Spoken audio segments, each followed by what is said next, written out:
I'm going to take you straight now to the White House. This is the Oval Office, where we can see Donald Trump and Cyril Ramaphosa talking to the media. They're just sitting there in front of the world's press, or some of the world's press, as Donald Trump has been wont to do recently when he meets world leaders in the White House. He tends to take this spray press pool, this public conversation with the President, Cyril Ramaphosa, who he's sitting next to there. Let's listen in. President Ramaphosa, and he is a man who is certainly in some circles really respected, other circles a little bit less respected, like all of us, in all fairness, like all of us. We all like that. We also have a few of my friends. Ernie Els, a great golfer. He's a truly great golfer. Retief Goosen, who's another really, we call him really a great golfer too, Ernie, right? You two guys are fantastic. And we could add Gary to the group, Gary Player. What a group of golfers South Africa's had. Yes, yes. There must be something in the water, right? It's something good. These two guys are unbelievable. It's the water set. Yeah, Gary's Gary. And David Frost, also another one that I know is such a great one. Was he as good a putter as they say, David? He's a putter. He's a putting machine, right? Absolutely. But he's another one, so something very good about South Africa in golf. And golf is still doing great in South Africa. And they have young players, I hear, coming up that are going to be very good. But it's an honor to have you here. And my friend, it's an honor to have you, one of the greatest businessmen in South Africa and long beyond. Thank you for being here. It's a very, very great honor. Appreciate it. So we're going to be discussing certain things. As you know, we have the G20 is going to South Africa. When is that going to be? In November. In November. And thereafter, I hand over to you. And yes, we have it next. You originated the G20, so I'll hand over the baton to you, and then you lead the G20 in the world. We're going to have it the following year. Yeah. So we'll be discussing many things, and some of the things you've been reading about in the papers and the media. And I would say that, look, the president is a truly respected man in many, many circles. And in some circles, he's considered a little controversial. But we're going to be discussing some of the things that are taking place in South Africa and see if we can help. And we want to help. And we've had a long relationship with South Africa.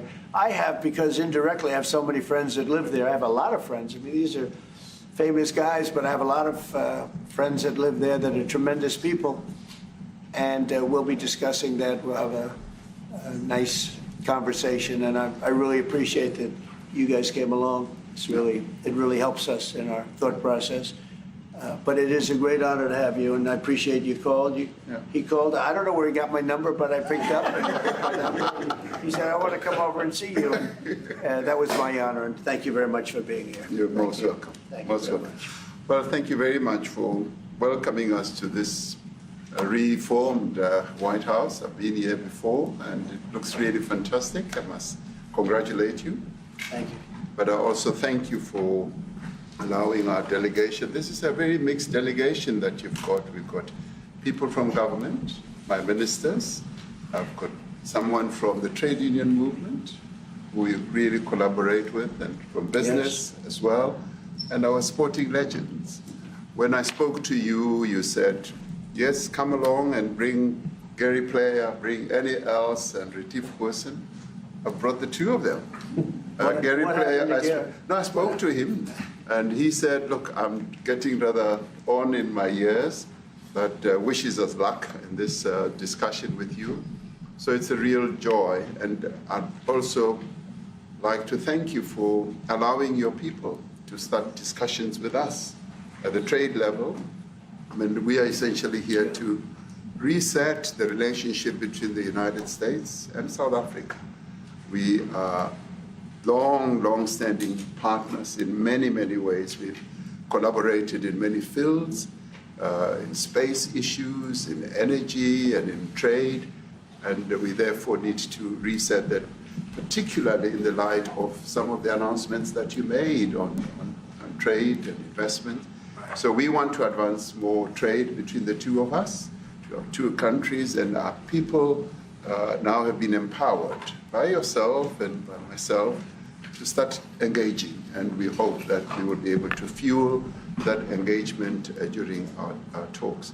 And we also want to discuss issues that have to do with how we promote further investments in both countries. We've got about 22 companies from South Africa that have invested in the US, thus creating a number of jobs. And similarly, you've got almost 600 companies that have invested in South Africa, and some of them have been in South Africa for more than 100 years. That's true. So our links are really long-lasting, and we would like to recalibrate those relations between our two countries and discuss a whole range of issues, geopolitical, the work that you're doing to bring peace around the world, in Ukraine and in the Middle East. So we value that, and we are also a great contributor to peace processes that are going on around the world. And of course, we want to discuss how we can support each other.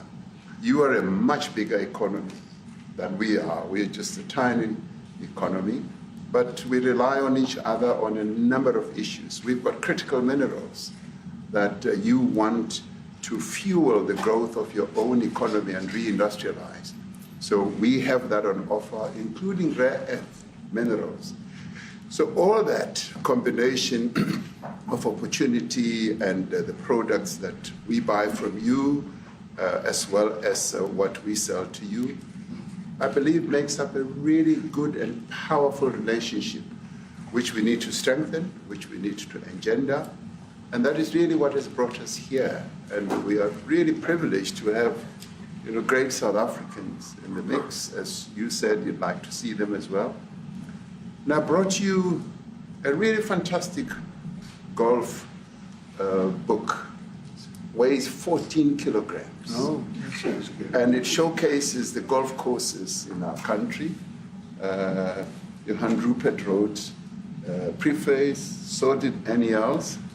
And I want to showcase our golf courses. You might remember when I spoke to you and we spoke about golf, you said I should start practicing. And I've started practicing, President, so I'm ready. But let me end just the introductory remarks by thanking you. You may not recall that 5 years ago I spoke to you during the COVID period. Right. And it was at a time when the whole world was going through a really cathartic moment. Right. And we asked for assistance, and you were able to assist us with respirators.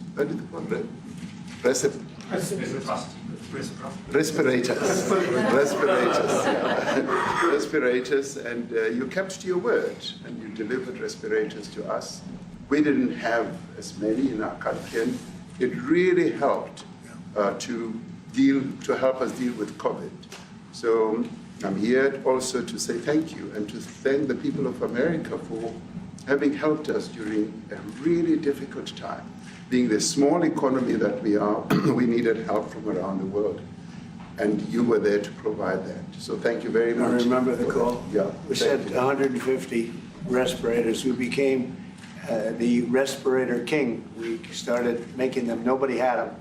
We had very few of them. That's right. But they were very helpful. But we sent 150, and I appreciated the letter. You wrote me a letter. That's right. Yeah. Thank you. Well, I appreciate that very much. Thank you very much for that. It really touched my heart after I spoke to you and you delivered. So, Great honor. Thank you very much. Yeah.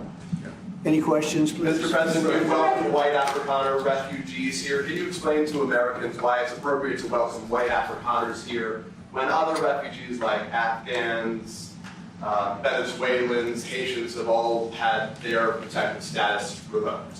Well, this is a group, NBC, that is truly fake news. They ask a lot of questions in a very pointed way. They're not questions, they're statements. We've had tremendous complaints about Africa, about other countries too, from people. They say there's a lot of bad things going on in Africa, and that's what we're going to be discussing today. When you say we don't take others, all you have to do is take a look at the southern border. We let 21 million people come through our border, totally unchecked, totally unvetted. They came from all over the world. In many cases, they're criminals. They come from prisons. They come from mental institutions. They come from street gangs. They're drug dealers. So don't say that we didn't take them. We take them. We're trying to get them out as fast as we can. And we're doing record business on that. And we just won a big case where we're allowed to send back hundreds of criminals to Venezuela. Just won that today in the Supreme Court. I'm happy to hear. But we do have a lot of people are very concerned with regard to South Africa, and that's really the purpose of the meeting, and we'll see how that turns out. But we have many people that feel they're being persecuted, and they're coming to the United States. So we take from many locations if we feel there's persecution or genocide going on. And we had a lot of people. I must tell you, Mr. President, we have had a tremendous number of people, especially since they've seen this. Generally, they're white farmers, and they're fleeing South Africa, and it's a very sad thing to see. But I hope we can have an explanation of that, because I know you don't want that. It's a kind of a different meeting. Normally, we have meetings, we talk about trade, and we'll be talking about trade and other things. But that certainly will be a subject that comes up. Yeah. Yes, please. Brian? Thank you very much. I'd like to get your thoughts on Letitia James. Director Polte, according to him, Letitia James says that the alleged mortgage fraud was simply a mistake. I want to get your thoughts on that. She put down that her father was her husband in order, and this is very similar to, I guess, the false attacks they have on here. Well, I don't know what it is currently, but Letitia James, who's the Attorney General of New York State, it seemed, I'm not involved in that at all. I know that it's being handled by various groups, I guess, but it's major fraud, mortgage documents, and fraudulent everything. I think she said the father was her husband, which she had to have a husband, or so she chose her father, and she put it down, and she had didn't she sign in Virginia, yet she said she lived in Virginia, yet she's the New York State Attorney General, and she did that for tax reasons, so she could take advantage of taxes. And she had the wrong number of units. She had a much different number, which wouldn't have allowed her to qualify and scam the government. So I don't know. I think she's very bad for New York, but I really don't know too much about it, but I appreciate the question. Yes, thank you very much. Yes. Mr. President, for you to be convinced that there's no genocide. Please. Thank you, Mr. President. So May 25th will be the celebration of Africa Day, which pretty much a lot of celebration will be taking place around the world, including here in the United States. What is your message to the entire African continent, African people in this important occasion? Well, I want to see peace, and I want to see happiness. I want to see health, and you have incredible land. There's tremendous value. A lot of countries don't have that value in the land, the value you have. We have a situation, I think you probably heard about it. We've done through some very talented people, helped settle a war that's been raging for years, Rwanda and the Congo. And I think we've done it. Believe it or not, I think we've done it. And could you just say a few words about that, my friend? Yes. A couple of weeks ago, they signed, the two parties signed a declaration of principles in which they've agreed on the way forward. And they have both submitted draft peace agreements, and we have put together one that incorporates both of their suggestions, and we've given it to them. So we're in the process of finalizing this peace agreement. Right? Looking very good. No, we have to thank you for even those efforts, because the African continent, particularly SADC, our Southern African Development Community, has for years been seeking to foster peace in the Democratic Republic of the Congo. So all efforts, including those from outside the continent and inside the continent, are really worthwhile. We are removing our troops from there so that peace can then prevail in that whole area. And we hope that with the support of the international community, we will really have peace in that area. It's so vital, it's so important for the whole region. Well, we sent our people there, and I think we did a very good job, as headed by my friend And that was great. That was great. I mean, I'm just hearing phenomenal reports because all I'm hearing is death, death, and they're chopping heads off, and it's horrible over there. And it was really brave of you to go there, and I really appreciate it. And it looks like that. It looks like we have something very, very substantial. We also talked about trade with them in terms of rare earth and all, but really more for the. It's like. If you take a look at what we just did with Pakistan and India, we settled that whole thing, and I think I settled it through trade. We're doing a big deal with India, we're doing a big deal with Pakistan, and they said, what are you guys doing? You know, somebody had to be the last one to shoot, but the shooting was getting worse and worse, bigger and bigger, deeper and deeper into the countries, and we spoke to them, and I think you know, I hate to say we got it settled, and then 2 days later, something happens, and they say it's Trump's fault. But Pakistan has got some excellent people and some really good, a great leader. And India is my friend, Modi. Modi? And he's a mutual friend? Yeah, he's a great guy. Mm-hmm. And I called them both, and we just did something good. We're trying to settle Russia, Ukraine. We spoke with President Putin for 2.5 hours the day before yesterday. I think we made a lot of progress, but that's a bloodbath. 5,000 people are being killed a week, 5,000 soldiers a week, not including people in cities and towns that are also being killed. So we're trying to help. And it doesn't affect us. It's not our people. It's not our soldiers. It's Ukraine and it's Russia. But if we can save 5,000 souls, we'll do it. You know, we're pretty good at it. But that's a bad situation. That is a really bad situation. Well, you'd recall when President Zelensky was coming to South Africa, that's when I spoke to you. That's right. We both agreed that we need to push the peace message so that there can really be peace. And we've been involved in the Ukraine-Russia conflict for quite a while. So my Minister of State Security here, we've been dealing with them, the exchange of children who were taken away, going through names and addresses and all that. So we've been invested in that whole process as well. And the moves that you're making are fully supported by us because we would like to see the end of that war. It's true. I called Zelensky and they said, he's in South Africa. I said, what the hell is he doing in South Africa? He was talking to us. We got this man. That's a strange one. I said, what are you doing in South Africa? Yes. That's a strange one. He's trying to make peace. But we're taking him, you know, we were lucky because we had the great Nelson Mandela who taught us how to create peace, to make peace. So we were imparting some of those lessons to him, some of those learnings. And I specifically mentioned to him that this is how Nelson Mandela taught us that when you want to have a peace in a country, do it on an unconditional basis and sit down and talk. And that's precisely what I'm sure he's going to heed. Well, we're going to see what happens with that one. It's there's a lot of hatred. Yeah. There's a lot of death. It's a bloodbath. It is. Unfortunately. I get the satellite pictures of that field, of that killing field. Mm. You never saw anything like it in your life. Yeah. It's horrible. It's a horrible thing that it goes on, but I think we've made big progress. Yeah, please, go ahead. Thank you, Mr. President. No, not you. Right here. He's from South Africa. Go ahead, please. What are you expecting on the ICJ case? Are you expecting South Africa to drop that? Is that what you're trying to do? On which case? The ICJ the International case Criminal Justice. I don't expect anything, to be honest. I really don't. I don't know. It's they've got a case. There's a lot of anger there, tremendous anger.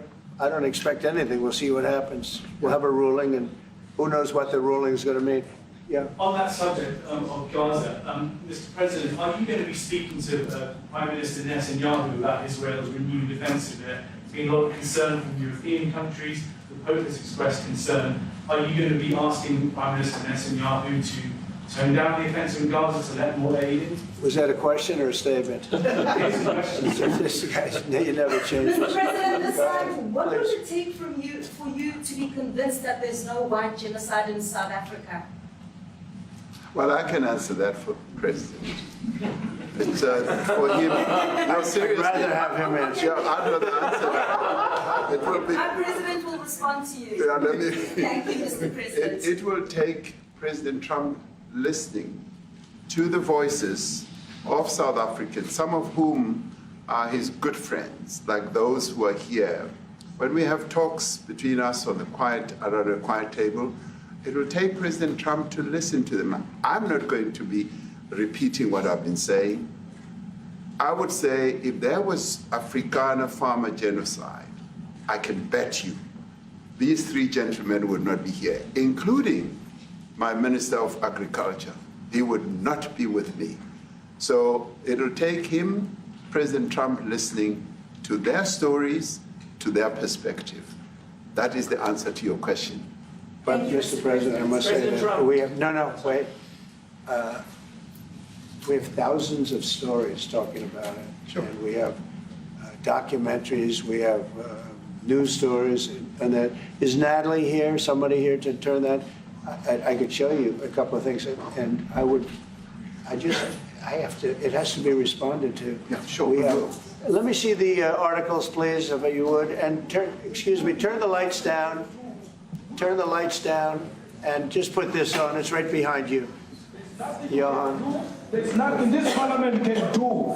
With or without you, people are going to occupy land. We require no permission from you, from the president, from no one. We don't care. We can do whatever you want to do. Who are you to tell us whether we can occupy land or not? We are going to occupy land. Yeah. South Africa occupy land. That's who we are.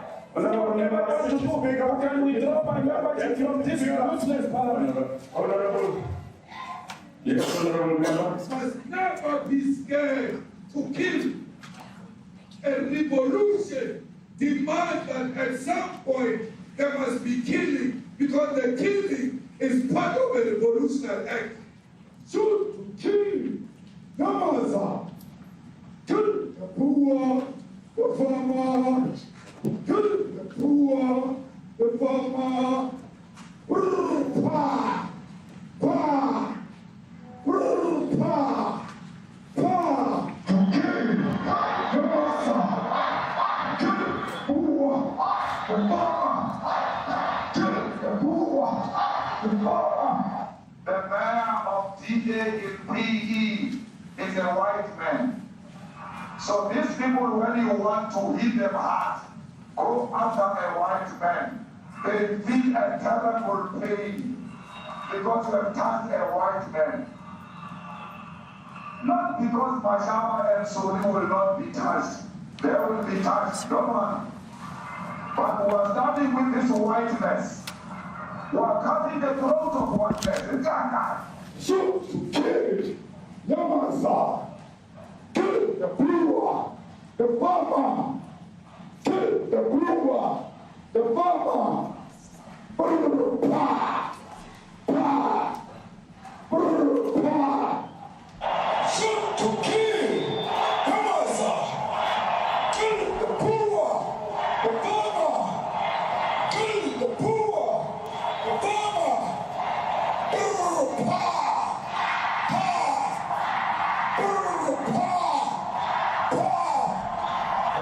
I don't know what's going to happen in the future. I'm saying to you, was not called for the killing of white people, at least for now. I can't ever see the future. Yeah, but, I mean, do you understand somebody watching that, especially as it gets shared on Twitter? They freak out. It sounds like a genocide on that.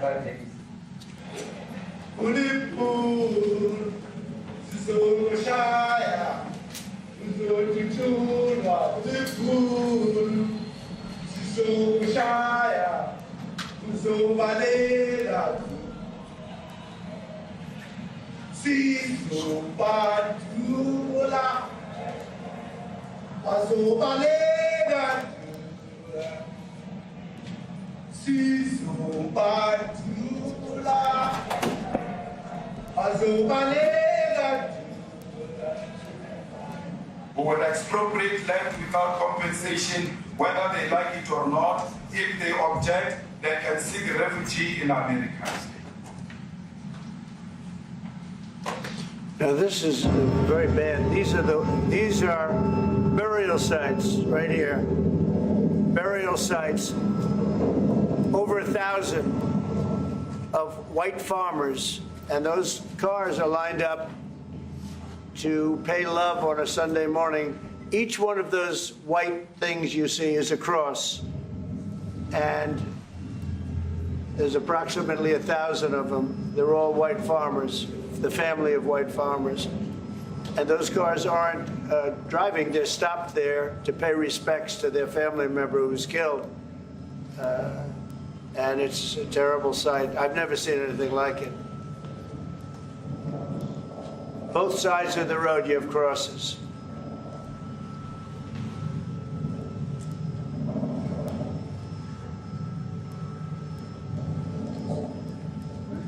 Those people were all killed.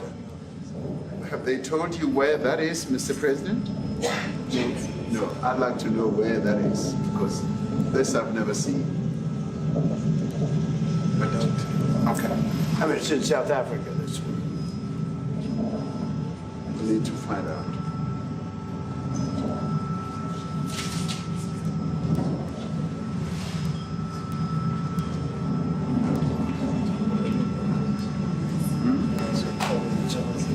I don't know. those people. I don't know.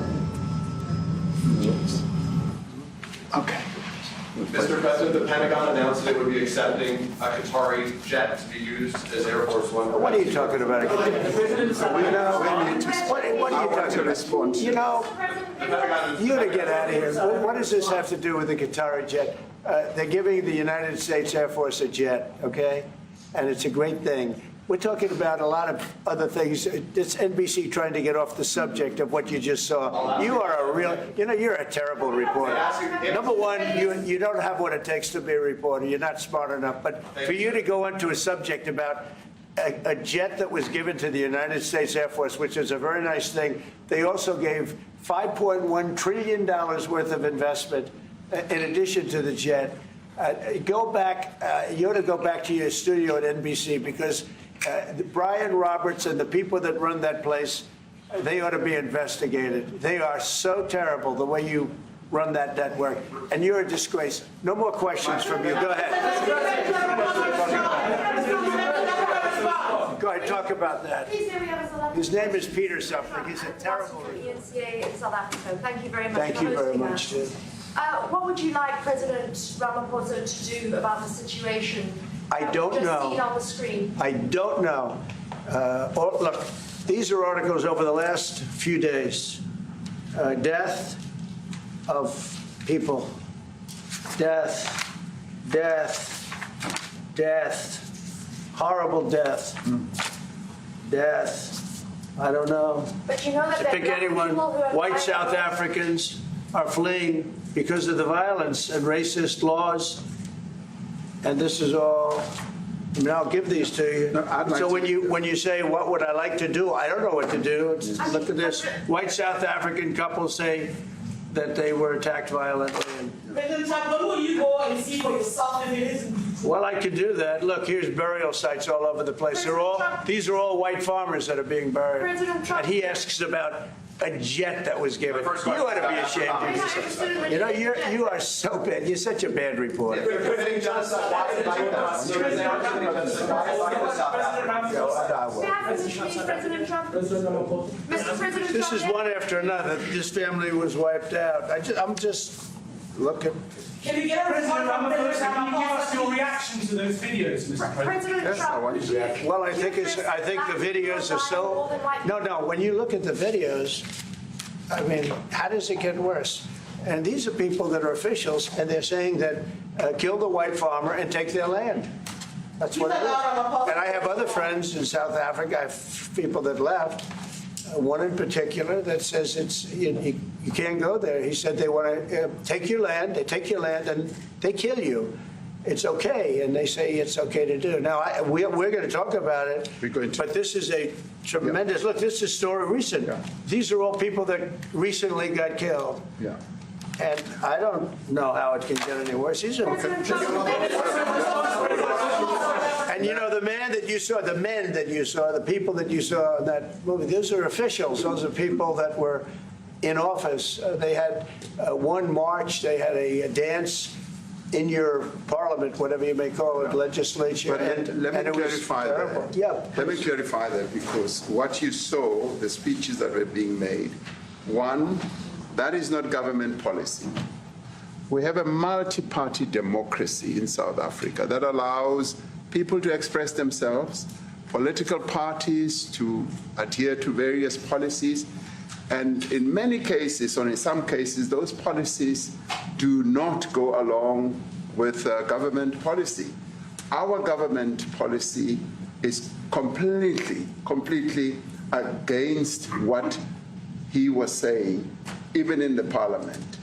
And they're a small minority party, which is allowed to exist in terms of our constitution. But you do allow them to take land. No. You do allow them to take land. Nobody can and take then when land. they take the land, they kill the white farmer. And when they kill the white farmer, nothing happens to them. No, there is nothing happens to them. There is criminality in our country. People who do get killed, unfortunately, through criminal activity, are not only white people. Majority of them are black people. And we have now The farmers are black. The farmers are not black. I don't say that's good or bad, but the farmers are not black. And the people that are being killed in large numbers, and you saw all those grave sites, and those are people that loved ones going, I guess on a Sunday morning, they told me, to pay respect to their loved ones that were killed. Their heads chopped off. They died violently.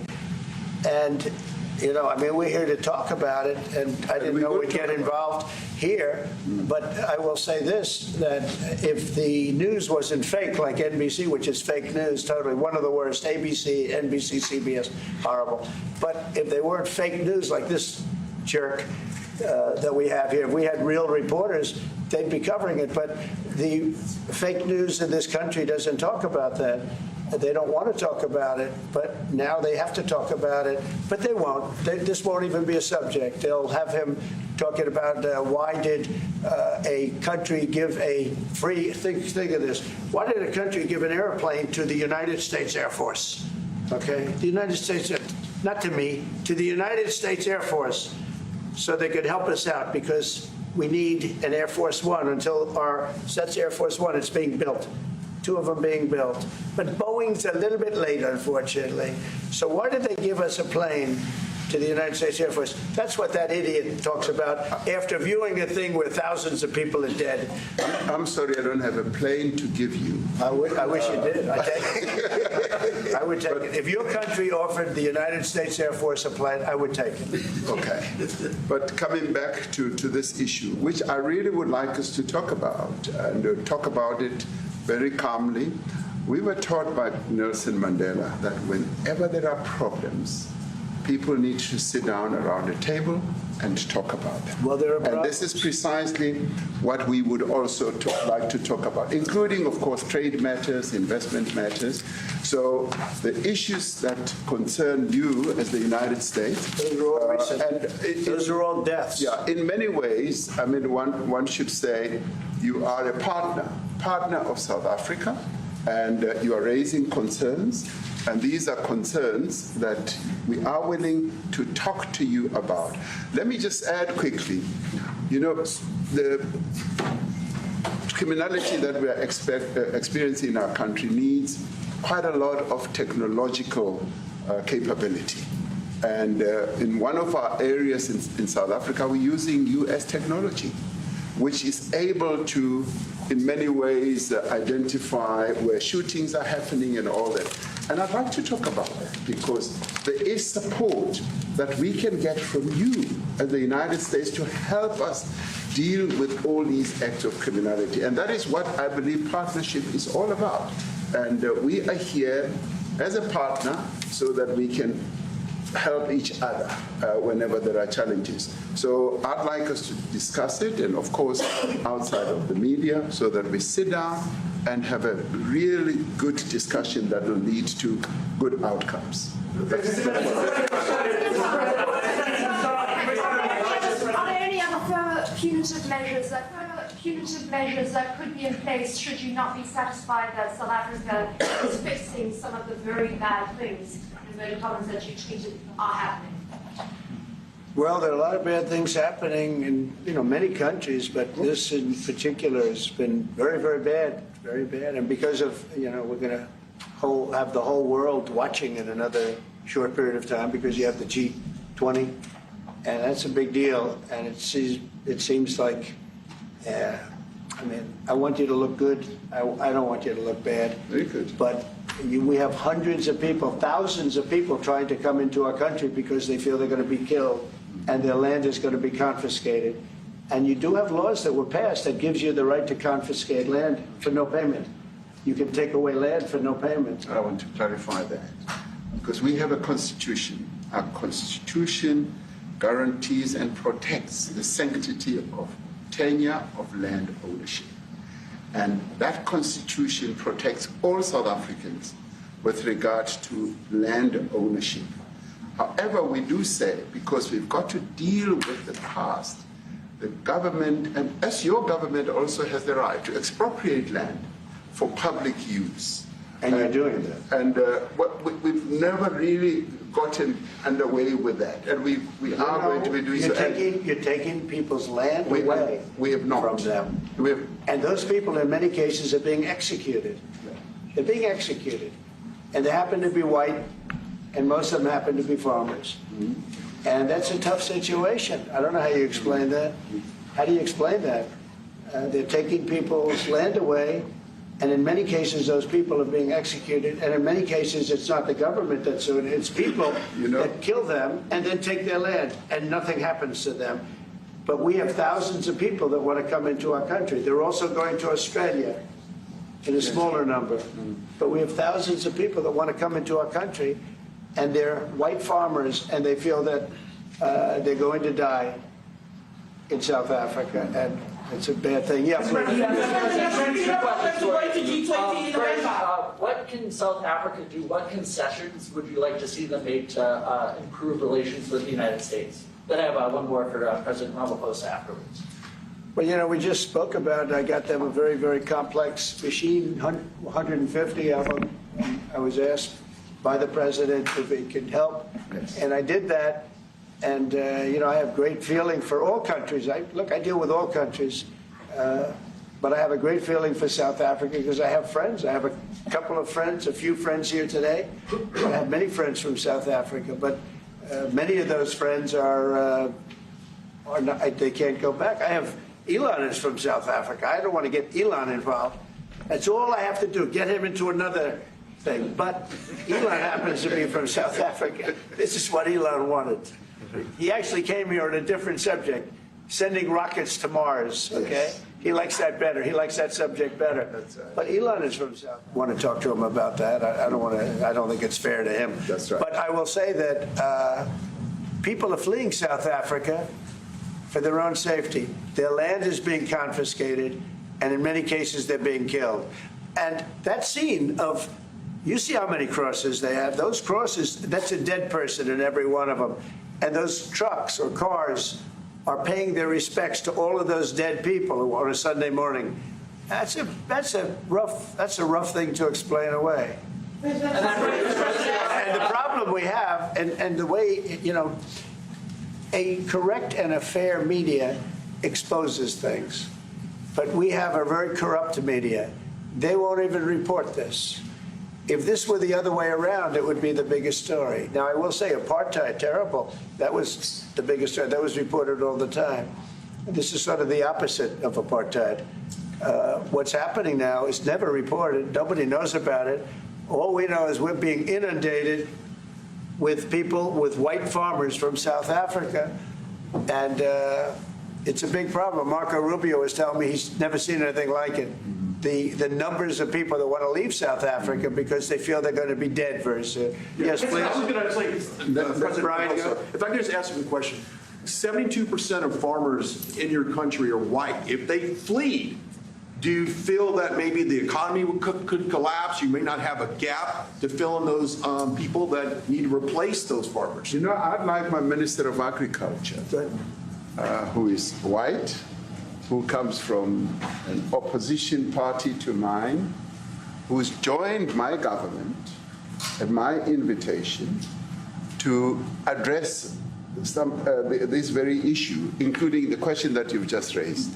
John? Thank you very much, Mr. President. Yeah. And Mr. President, thank you for welcoming us to the White House. I would say we have a rural safety problem in South Africa, and I don't think anyone wants to candy coat that. And it requires a lot of effort to get on top of it. It's going to require more policing resources. It's going to require a different strategy to be able to deal with it.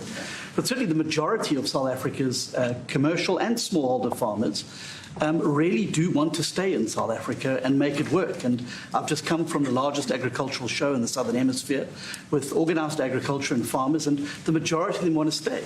But they too there have a memorial to those who've died as a result of farm attacks. And as the Minister of Agriculture, it is something that I'm particularly exercised with my colleagues at police and my colleagues in the justice cluster to start making farm attacks and stock theft a priority crime.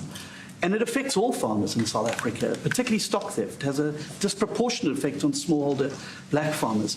I also want to just say this, that the two individuals that are in that video that you've seen are both leaders of opposition minority parties in South Africa, Mkhonto weSizwe under Mr. Zuma and the Economic Freedom Fighters under Mr. Malema.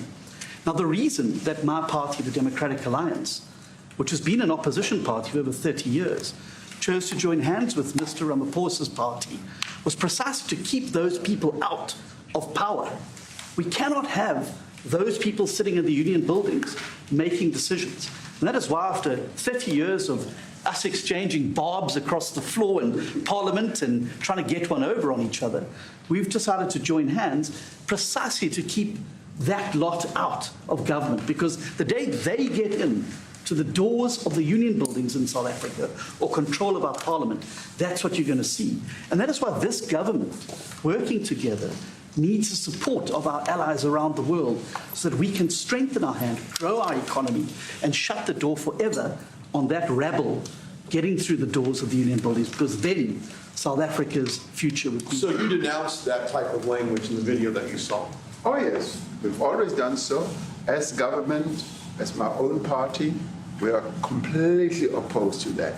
We, in 1955, adopted a document which said South Africa belongs to all who live in it. But why wouldn't you arrest that man? That man said, kill the white farmers, kill the white farmers. And then he danced, and he's dancing, and it's kill the white farmers.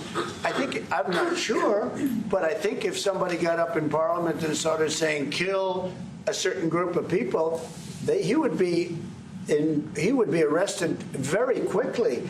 That man is going all over South Africa, and that's not a small party. That was a stadium that holds 100,000 people, and I hardly saw an empty seat. That's a lot of people. That's a lot of representation. And those crosses, where you have dead white people, dead white farmers, mostly. And you take a look at Australia. They're being inundated, and we're being inundated with people that want to get out. And their farm is valueless. It's valueless. And they just want to get out with their life. And this is a very serious situation. And if we had a real news or real press or media, we don't have that, because they won't talk about this, because they're all guys like that idiot. But if we had a real press, it would be exposed. And you know, the beauty of exposing it is it's like a cleansing action. When it gets exposed, it'll get fixed. That's when it'll get fixed. But people don't talk about it. And I'll tell you who's talking about the thousands of people that are fleeing South Africa right now. President, we discussed USAID and the devastating impact the cuts are having across the African continent. Yeah, well, it's devastating, and hopefully a lot of people are going to start spending a lot of money. And I've talked to other nations. We want them to chip in and spend money too. And we've spent a lot, and it's a tremendous problem going on in many countries. A lot of problems going on.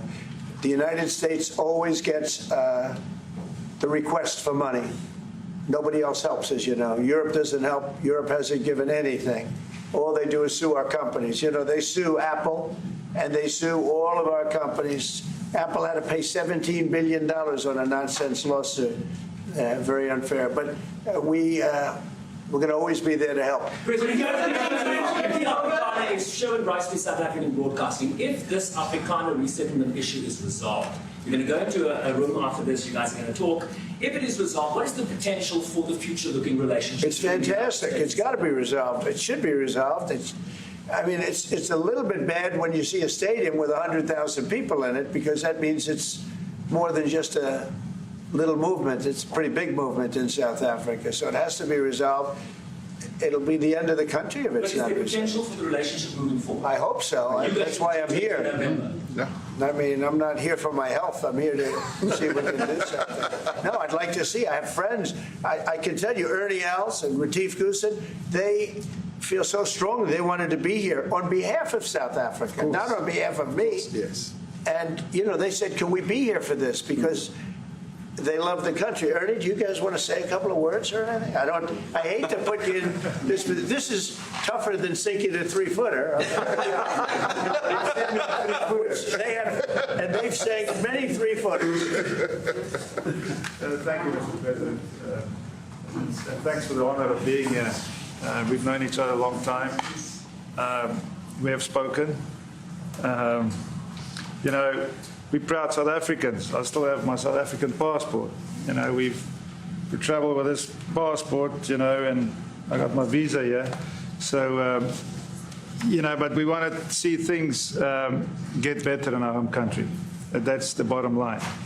It's been 35 years since the transition. President Ramaphosa was right in the middle of the transition time in 1990 and before that. So it's been 35 years of ANC government, and I know there's a lot of anger, you know, through the transition. There was also a lot of stuff happening in the apartheid days. You know, we grew up in the apartheid era,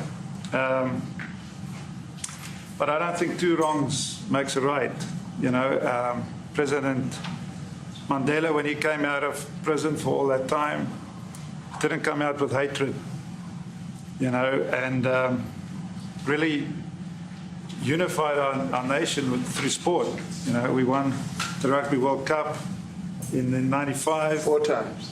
We won the African Nations Cup, soccer. You know, we won some majors as golfers and so forth.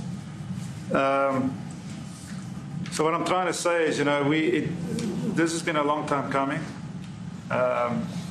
That's why we really wanted to meet you, meet the administration, and see our way forward, because we still want to see our country flourish. You know, we've got some great things going on.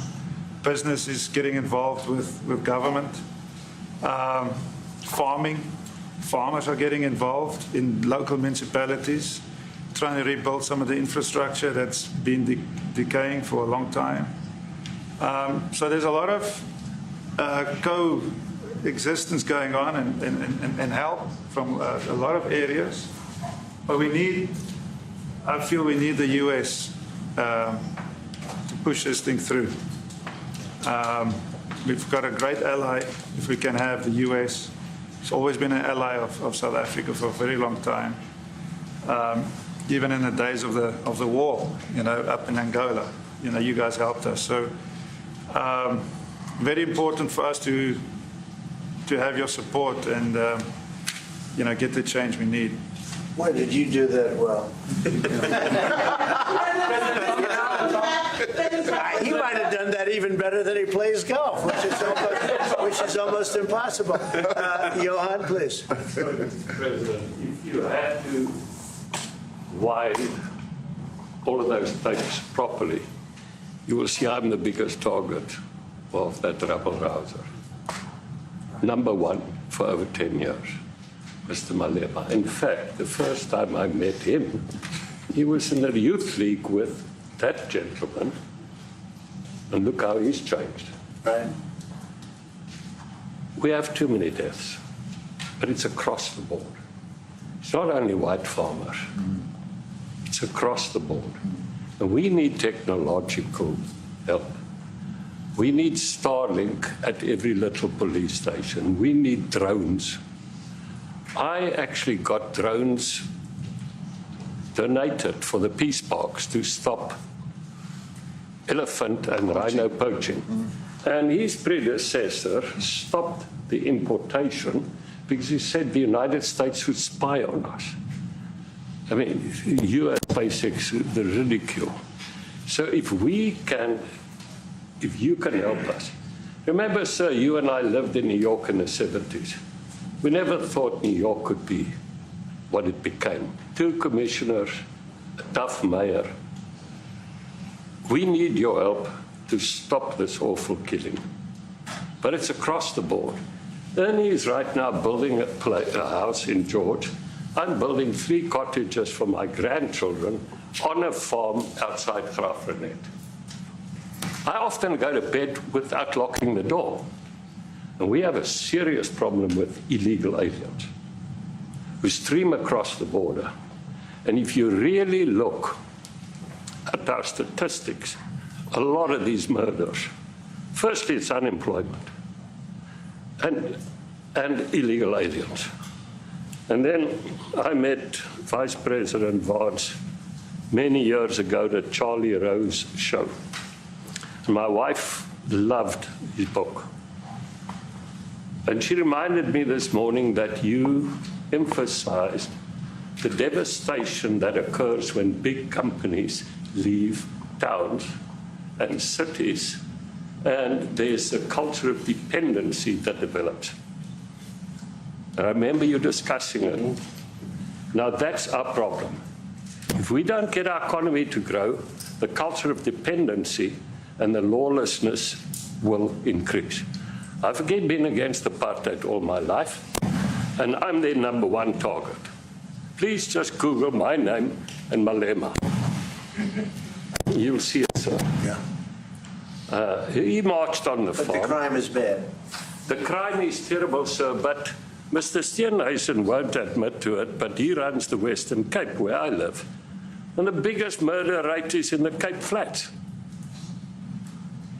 Gangs.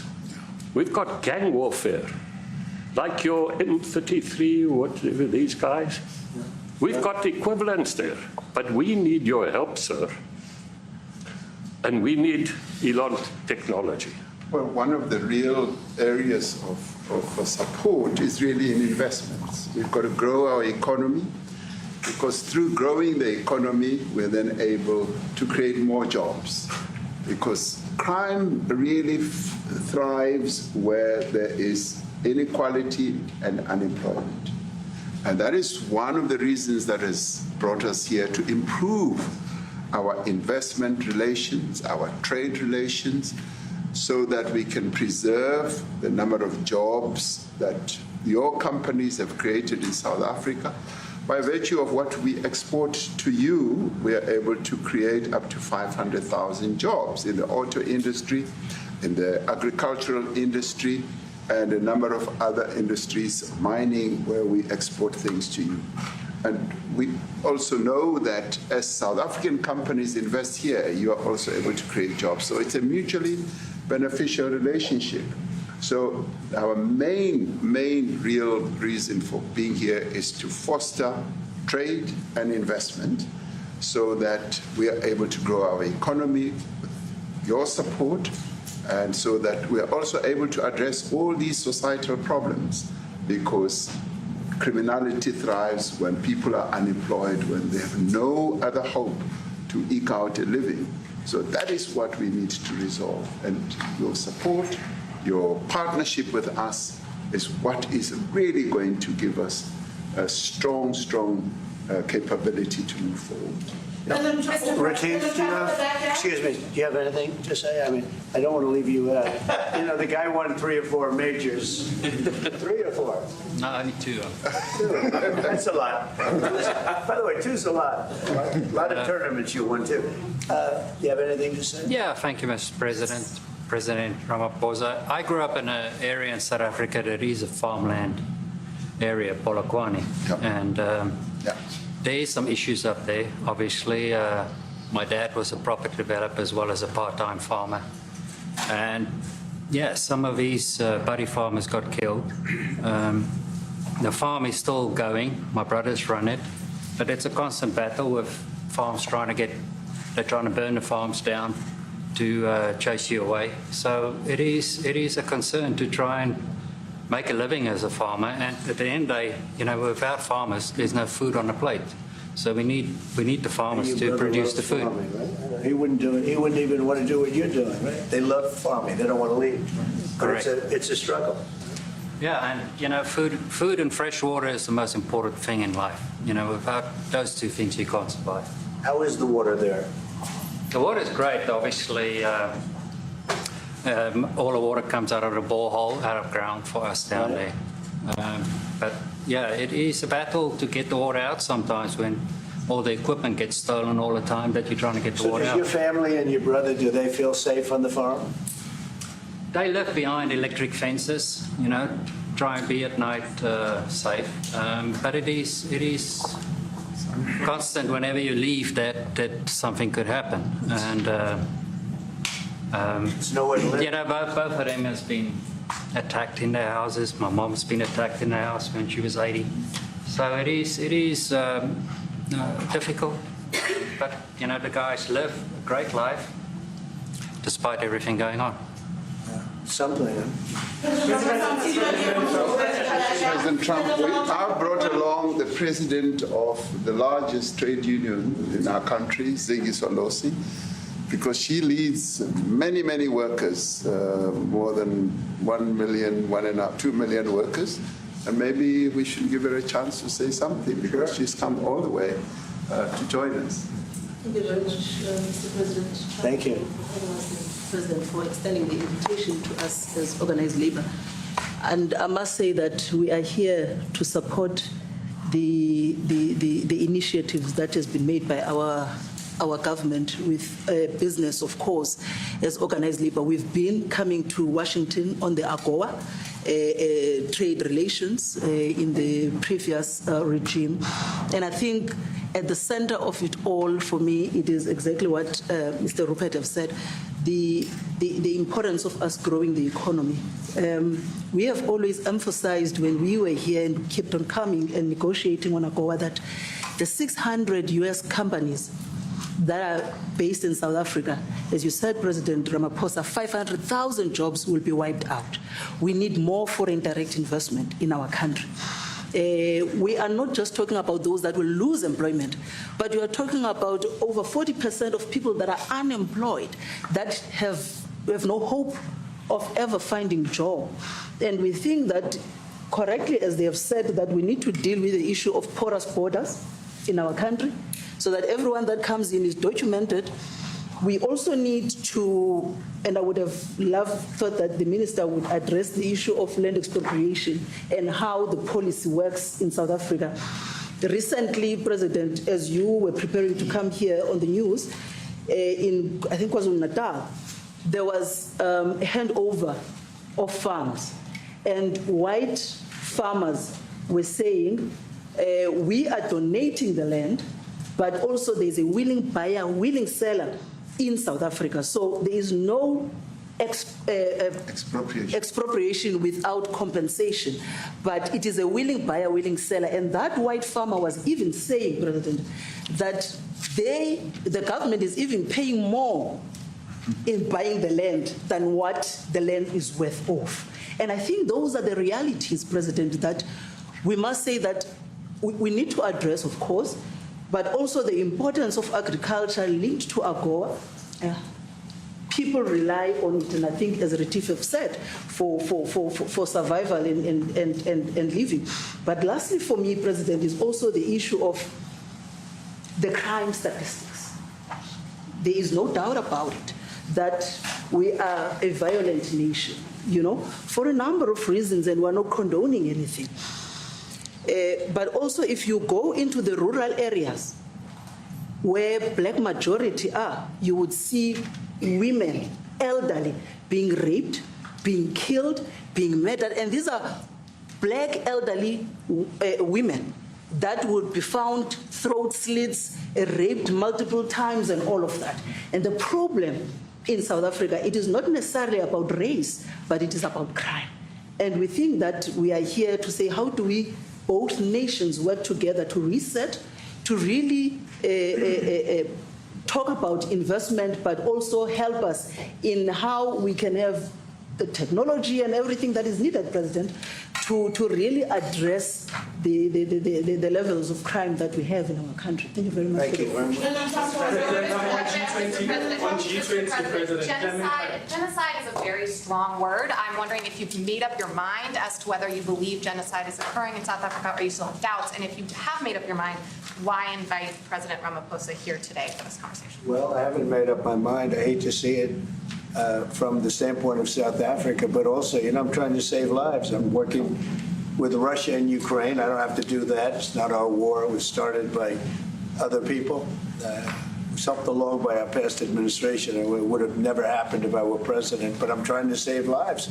And no matter where. Rwanda, I have nothing to do with Rwanda and the Congo, but I felt I had a very talented person in this administration, and I sent him there. And he did an unbelievable job, I think. I mean, we're going to find out, but he's done the hardest part of the job. It should happen. If I can save lives, I want to save the lives. If it's in Africa, that's great. If it's in Europe, if it's wherever it may be. And it's a very small investment to do, believe me, compared to what the consequences are. So I hope we can do something. Look, I have so many friends. These two men, I have great admiration for them because I know what they do for a living. Yeah. And that's a very hard living, going from city to city, from country to country, and hitting a ball 350 yards like they do, and getting the ball in the hole. It's a very tough, with lots of people watching, right? Yes, that's a very tough living. They're champions. I respect champions.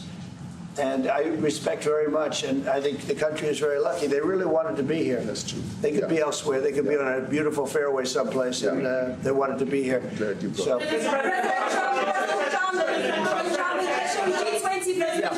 My name is Yanda Mobo from Newsroom Africa in South Africa. Good. How important is it for the United States to be at our G20 summit in November, given the relationship between our two countries? You've just heard what has been said to you just now. Are you coming, and are you preparing to come? So without the United States, the G20, just like the G7, used to be the G8, but brilliantly they threw Russia out. Would have been a lot better if Russia was in. A lot of people would say, oh, that's not, because if Russia was in, you probably wouldn't have this war. And if you had a different president, you wouldn't have the war either. But we have a G7. It's important that the United States is in both of them. I think without the United States, I really believe it's not very important. It's not the same meaning. As I said to President Trump, the U.S. really originated the G20. Yes. And it's important that the United States continues to play a key role in the G20. And we are privileged to be the president of the G20, but we are even overjoyed that we are going to hand over to the United States, who are the originators. And for that reason, I expect the United States to continue playing the leadership role in the G20 together with other countries. And I've said when I initially spoke to President Trump on the phone, I want him to come to South Africa for a state visit, and I also want him to come and participate in the G20. And I want to gladly hand over to President Trump to take the leadership of the G20 forward in November. Thank you very much. Thank you very much. Thank you. What is it going to take to convince you? They don't want to leave. They like you so much.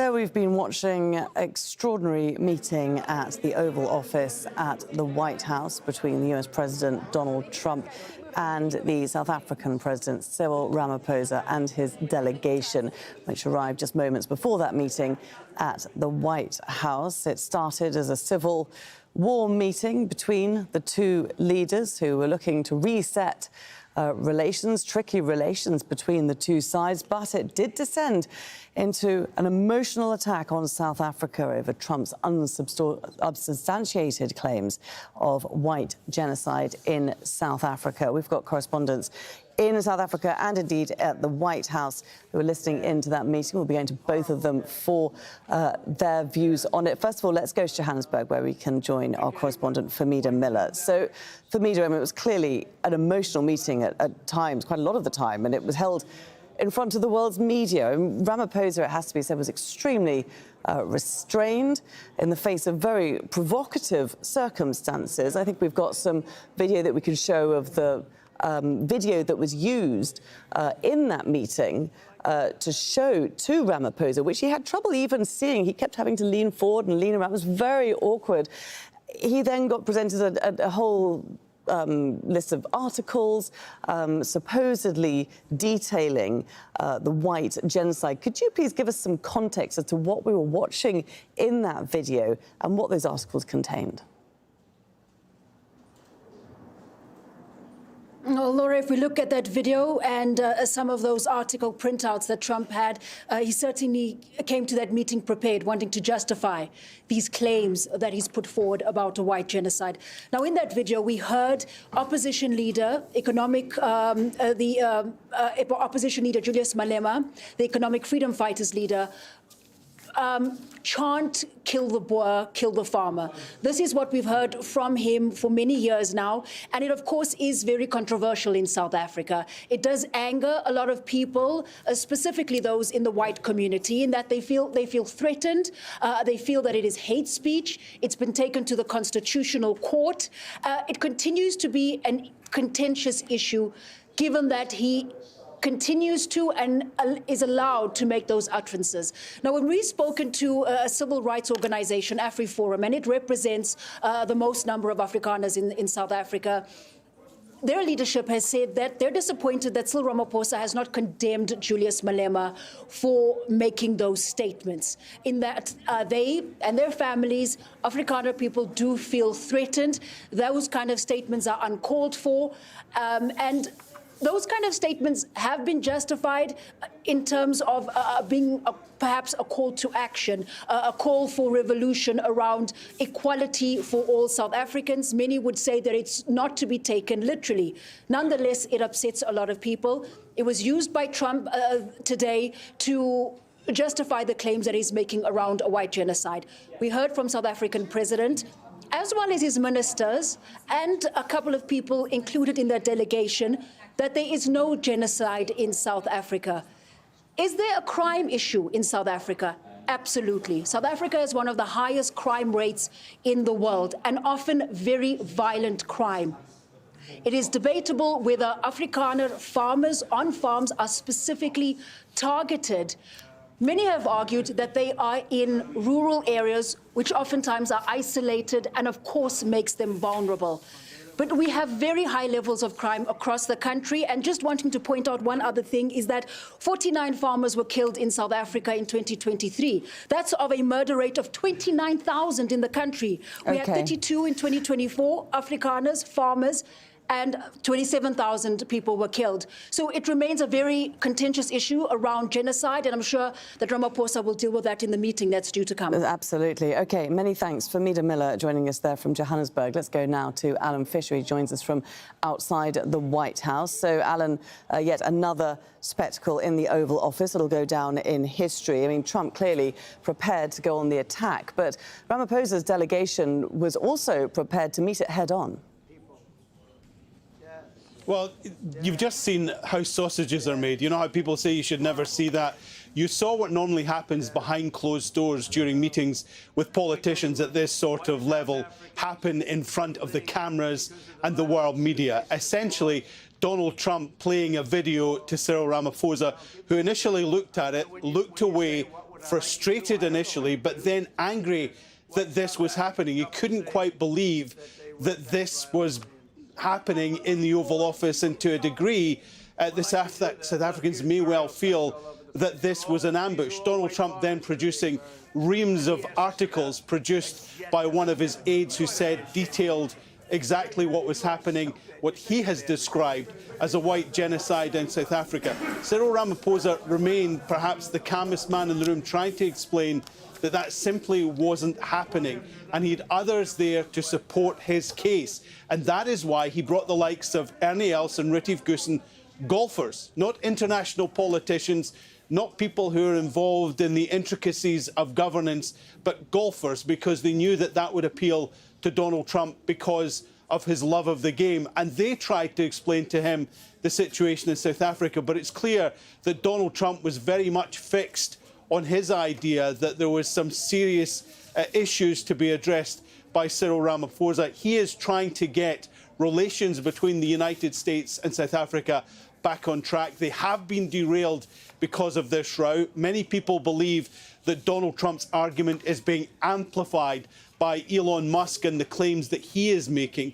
But they will now go into a private discussion, and Cyril Ramaphosa will try to address the issue, to try and get things moving back in the right direction, to talk about trade, which is his key issue for being here. But clearly, we've seen over the first few months of Donald Trump's time in the Oval Office some incredible scenes with world leaders, and many of us will remember the day we were here for Volodymyr Zelensky. Well, we've just added another one to that, where Donald Trump spoke about his using the word genocide to describe what is happening in South Africa, when many, many people have debunked that. A man who has refused to use the word genocide when he talks about what is happening in Gaza. Alan Fisher joining us there from the White House after watching another extraordinary spectacle in the Oval Office, this one between President Donald Trump and the South African President Cyril Ramaphosa. We'll be back in about 30 minutes now to talk more about this.